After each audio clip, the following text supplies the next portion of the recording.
Hello friends! Summer అయితే start అయిపోయింది. Pickles, వడియాలు ఇవన్నీ పెట్టుకునే టైం వచ్చింది కదా! ఎండతో అస్సలు పని లేకున్నా చాలా సింపుల్‌గా పెట్టుకునే టమాటా పికిలు చూపిస్తాను. ఎలా తయారు చేసుకోవాలో చూసేయండి. చాలా ఈజీగా చేసేయొచ్చు. టొమాటోస్ 4 కిలోలు తీసుకోవాలి. ఒకవేళ మీకన్నా నాటు టమోటాలు దొరికితే నాటు టమోటాలైతే తీసుకోండి. ఇలా మనకు బాగా ఎర్రగా ఉండాలనమాట. బాగా పండి ఉండాలి. టమోటాలన్నిటిని బాగా శుభ్రంగా కడుక్కోవాలి. ఒక్కొక్క టమోటాని నిదానంగా బాగా ఇలా శుభ్రంగా కడుక్కోవాలి. ఎందుకంటే మనకు మందులన్నీ చల్లుతారు కదా! దానివల్ల ఇలా బాగా కడుక్కున్నాక ఒక క్లాత్ తీసుకొని తెమ్మేమి లేకుండా బాగా తుడుచుకోవాలి. తెమ్మనేది అస్సలుండకూడదు. తెమ్మునిందంటే మనకు బూజెక్కిపోతుంది మనం టమాటా ఊరగాయ పెట్టుకున్నప్పుడు. ఇలా తెమ్మేం లేకున్నా బాగా డ్రైగా చేసుకోవాలి. 4 కిలోల టమోటాలకి నేనైతే 450 గ్రాముల చింతపండు తీసుకున్నాను. కొన్ని చింతపండు పుల్లగా ఉంటుంది. కొన్ని మరీ అంత పులుపుండదు. దాన్ని బట్టి మనం చింతపండు తీసుకోవాలి. చింతపండు మరీ ఎక్కువ పుల్లగా అనిపిస్తే ఆ 50 గ్రాముల చింతపండు కూడా తగ్గించుకోవచ్చు. ఇలా ఒక స్టీల్ బౌల్ తీసుకొని దానికి గూడా తెమ్మేమీ లేకుండా నీట్‌గా తుడుచుకోవాలి. ఇందులోకి మనం తీసుకున్న 450 గ్రాముల చింతపండు వేసుకోవాలి. తెమ్మనేది అస్సలుండకూడదు. బాగా గుర్తుపెట్టుకోండి. లేకపోతే ఊరగాయ అనేది మనకు స్టోర్ అనేది ఉండదనమాట. అంటే బూజొచ్చేస్తుంది తొందరగా. చింతపండంతా ఈ బౌల్‌లోకి నీట్‌గా తీసుకోవాలి. మనము బౌల్ అనేది కొంచెం పెద్దదిగానే ఉండేటట్టు చూసుకోవాలి. ఎందుకంటే మనం టమోటాలను గూడా ఇప్పుడు ఈ చింతపండులోనే వేసుకుంటాం. టమోటాలకున్న కొన తీసేసుకొని ఇలా చిన్న చిన్న పీసెస్‌గా కట్ చేసుకోవాలి. టమోటాలు ఒకవేళ మీరు పెద్ద సైజ్ తీసుకున్నారనుకోండి, ఏ సైజ్ అయినా గూడా ఇంత చిన్న చిన్న ముక్కలుగానే కట్ చేసుకోవాలి. చూడండి ఇప్పుడు మనం కట్ చేసుకున్న ఈ పీసెస్‌నన్నిటిని చింతపండు తీసుకున్నాం గదా! బౌలు అందులోకి వేసుకోవాలి. అంటే చింతపండు పైన ఈ పీసెస్‌నన్నిటిని వేసుకోవాలనమాట. ఇలా కట్ చేసుకొని వేసుకున్న టమోటాలని ఇలా చేత్తో మెత్తగా నలుపుకోవాలి. మరీ ఏం పేస్ట్‌లాగా అవసరం లేదు. టమోటాలో నుంచి మనకు గుజ్జు అంటే రసము ఆ చింతపండులోకి వెళ్ళేటట్లు బాగా ఇలా చేత్తో మెత్తగా నలుపుకోవాలి. ఆ టమోటా రసము కిందకి దిగడం వల్ల చింతపండనేది బాగా మెత్తబడుతుంది. నేను తీసుకున్నది నాటు టమోటాలు కాదు, హైబ్రిడ్ టమోటాలు. దానివల్ల నేను పిసికేటప్పుడు కొంచెం హార్డ్‌గా అనిపిచ్చింది. అదే మనకు నాటు టమోటా అనుకోండి, చాలా సాఫ్ట్‌గా మెత్తగా వచ్చేస్తదనమాట మనం పిసికేటప్పుడు. చెయ్యనేది నొప్పుండదు. ఇలా అంతా బాగా కలుపుకోవాలి.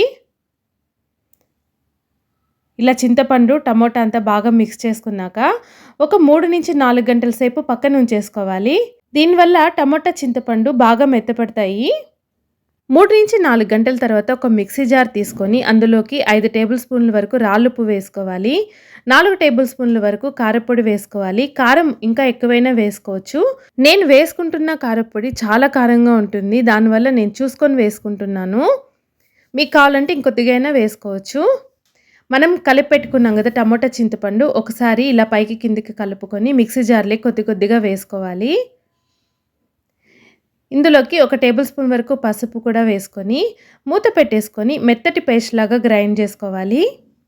మనకు టమోటా, చింతపండు బాగా నానింది కాబట్టి తొందరగానే మెత్తగా అయిపోతుందనమాట పేస్ట్ అనేది. చూడండి ఇలా మెత్తటి పేస్ట్ లాగా చేసుకోవాలి. మనం చేసుకున్న ఈ పేస్ట్‌ని ఒక బౌల్‌లోకి తీసుకోవాలి. ఈ స్టీల్ బౌల్‌కి కూడా తెమ్మేం లేకుండా చూసుకోవాలి. మనము ఫస్టే ఉప్పు, కారపొడి మిక్సీ వేసుకున్నాం కాబట్టి మళ్ళీ ఇప్పుడు వేయొద్దండి.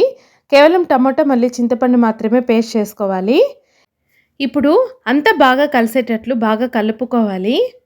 మనము ఫస్టే వేసాం గదా! ఉప్పు, కారప్పొడి తర్వాత వేయలేదు కాబట్టి, తర్వాత ఈ పేస్ట్ అంతా ఫస్ట్ మనం వేసుకున్న పేస్ట్‌లోకి బాగా కలిసేటట్లు కలుపుకోవాలి. ఇప్పుడే మనము ఉప్పు, అట్లాగే కారప్పొడి సరిపోయిందా లేదా అనేది గూడా చూసుకోవచ్చు.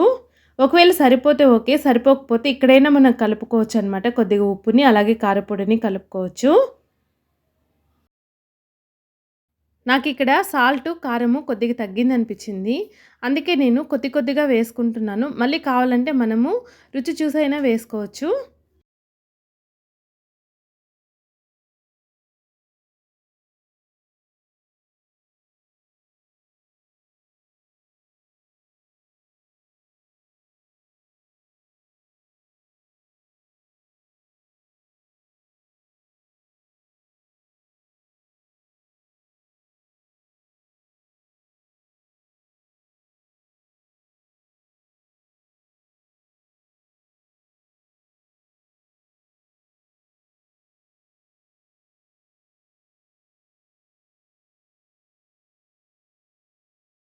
ఇలా అంతా బాగా కలుపుకున్నాక ఒక 5-10 నిమిషాలు పక్కన పెట్టండి. ఎందుకంటే ఆ ఉప్పు, కారం అనేది ఇంకా బాగా పట్టేటట్లు ఒక 5-10 నిమిషాలు పక్కన పెట్టేసుకోవాలి. ఎక్కువసేపు అవసరం లేదు. మనం తీసుకున్న 4 కిలోల టమోటాలకి 2 టేబుల్ స్పూన్ల ఆవాలు, 200 గ్రాముల తెల్లగడ్డలు, 6-7 వరకు ఎండుమిర్చి, 1 టేబుల్ స్పూను జీలకర్ర, అలాగే ఇంగువ తీసుకోవాలి. ఇప్పుడు ఒక 300 ml వేరుశనగ నూనె కానీ లేకపోతే ఆవాల నూనె కానీ తీసుకోవాలి. కుకింగ్ ఆయిల్ అయితే తీసుకోకూడదు. మనకు ఆయిల్ అనేది కొద్దిగా హీట్ అయ్యాక మనం తీసుకున్న ఆవాలు వేసుకోవాలి. ఆవాలు చిటపట అన్నాక జీలకర్ర, ఎండుమిర్చి, అలాగే తెల్లగడ్డ పాయలు అన్నీ వేసుకొని బాగా ఫ్రై చేసుకోవాలి. నేను ఇక్కడ గుప్పెడంత తెల్లగడ్డ రెబ్బలను కచ్చాపచ్చగా దంచుకొని వేసుకున్నాను. మనకు తెల్లగడ్డ అనేది బాగా గోల్డెన్ బ్రౌన్ కలర్కి వచ్చేయాలన్నమాట. అంతవరకు వేయించుకోవాలి. మనకు స్మెల్ అనేది బాగా తెలుస్తుంది. తెల్లగడ్డ అనేది బాగా వేగిపోయింది అన్నప్పుడు. నేను ఇక్కడ 200 గ్రామ్స్ తీసుకున్నాను కదా, మీరు కావాలంటే ఇంకా 50 గ్రామ్స్ ఎక్స్ట్రా అయినా తీసుకోవచ్చు. మామూలుగా ఊరగాయల్లో తెల్లగడ్డ అనేది టేస్ట్ అయితే చాలా బాగుంటుంది. చాలామంది ఇష్టంగా తింటారు కదా, మనం ఎన్నైనా వేసుకోవచ్చు. మనము ఇక్కడ కలర్ అనేది చేంజ్ అయ్యేది బాగా గమనించవచ్చు. ఇలా మనకు కలర్ చేంజ్ అవుతుంది అనేటప్పుడు 1 టేబుల్ స్పూన్ వరకు ఇంగువ వేసుకోవాలి.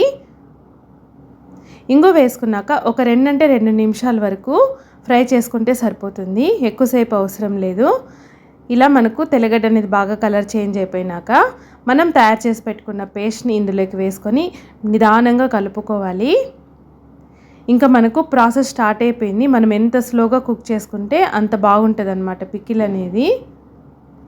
మనకు తొందరగా అయిపోవాలని మంటని హై ఫ్లేమ్లో అయితే పెట్టేద్దండి. మీడియం ఫ్లేమ్లోనే చాలా స్లోగా కుక్ చేసుకోవాలి. ఇదంతా మొత్తం బాగా కలిసేటట్లు బాగా కలుపుకోవాలి. ఇలాంటి గరిటె అయితే తీసుకోండి, లేకపోతే దోశ దెబ్బ అయినా అదైతే మనకు కలుపుకోవడానికి చాలా ఈజీగా ఉంటుంది. చూడండి, కాసేపటి తర్వాత ఇలా మనకు బబుల్స్ వస్తూ ఉండడం స్టార్ట్ అవుతుంది. ఇది ఫస్ట్ టైం పెట్టుకునే వాళ్ళు జాగ్రత్తగా ఉండండి. ఇది పైకి ఎగురుతుంది అన్నమాట మొత్తం అంతా. కాబట్టి చాలా జాగ్రత్తగా మనము చేసుకోవాలి. చూడండి, ఇలాగ మనకు బబుల్స్ స్టార్ట్ అయినాయి కదా, ఆయిల్ కూడా లైట్గా పైకి తేరుతూ ఉంది. అంటే మనకు ప్రాసెస్ అనేది స్టార్ట్ అయిపోయిందని అర్థం. ఇది చాలా స్లో ప్రాసెస్, కొంచెం ఓపికగా చేసుకోవాలి. ఇలా చేసుకున్నామంటే మనము సంవత్సరం 2 ఏళ్ల వరకైనా ఇది నిల్వ ఉంచుకోవచ్చు. 1 గంట తర్వాత బాగా గమనించారంటే మనకు అందులో ఉన్న నీళ్ళంతా ఇంకిపోయి నూనె అనేది బాగా పైకి వస్తూ ఉంటుంది. ఈ స్టేజ్లో కలుపుతూనే ఉండాలన్నమాట, వదలకూడదు, లేకపోతే అడుగంటిపోతుంది. చూడండి, ఒక 2 నుంచి 2.5 గంట సేపు తర్వాత చూసామంటే నూనె అనేది బాగా పైకి తేరిపోయింది. నీళ్ళన్నీ పూర్తిగా ఇంకిపోయినాయి. మనకు ఊరగాయ అనేది రెడీ అయిపోయింది. చూడండి, ఇప్పుడు ఈ స్టేజ్లో 1 టేబుల్ స్పూన్ వరకు మెంతి పొడి వేసుకోవాలి. 1 టేబుల్ స్పూన్ అంటే 1 టేబుల్ స్పూన్ సరిపోతుంది, ఎక్కువ వేసుకోకూడదు, మళ్ళీ చేదు వచ్చేస్తుంది. ఇలా మెంతి పొడి వేసుకున్నాక మంటని కంప్లీట్గా లో ఫ్లేమ్లోకి పెట్టుకొని ఒక 5 నిమిషాలు అలాగే వదిలేయాలి. ఎక్కువసేపు అవసరం లేదు. మెంతి పొడి వేసుకున్నాక కేవలం 5 నిమిషాలు చాలు.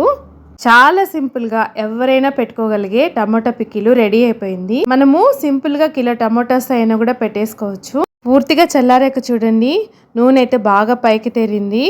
చూస్తుంటేనే నోట్లో నీళ్ళు ఊరిపోతున్నాయి. టేస్ట్ అయితే సూపర్గా వచ్చింది. మీరు కూడా ట్రై చేయండి. ఇలా బాగా చల్లారిపోయిన పికిల్ని గ్లాస్ బాటిల్స్లే కానీ లేకపోతే పికిల్ జార్స్లే కానీ పెట్టి స్టోర్ చేసుకోవచ్చు. మనకు 1 year అయినా చాలా బాగా నిల్వ ఉంటుంది అన్నమాట. నేనైతే ఫ్రిడ్జ్లో స్టోర్ చేసుకుంటాను. కావాల్సినప్పుడు కొద్దిగా తీసుకొని యూస్ చేసుకుంటూ ఉంటాను. నా వీడియో మీకు నచ్చిందా? నచ్చితే ప్లీజ్ లైక్ చేయండి, షేర్ చేయండి, అలాగే సబ్స్క్రైబ్ చేసుకోవడం మర్చిపోవద్దు. Thank you for watching.